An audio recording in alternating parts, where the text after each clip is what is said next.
அப்படியே வாங்க சாமி அந்த பக்கம் அப்படியே நீங்களும் தெரியுற மாதிரி இன்னும் தப்பு இல்லை. அப்படி நில்லுங்க சாமி கும்பிட்ற மாதிரி கூட.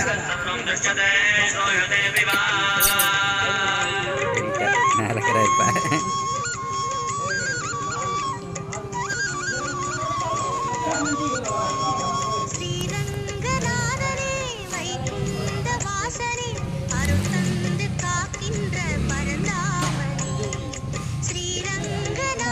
இப்படியே போட்டா இருக்கலாம் மாட்டேங்குது சாமி. இதில் ப்ரெஸ் பண்ணாவே இல்லை இதுலேயே ஏதாவது போட்டாலாம் எடுக்கலாம்.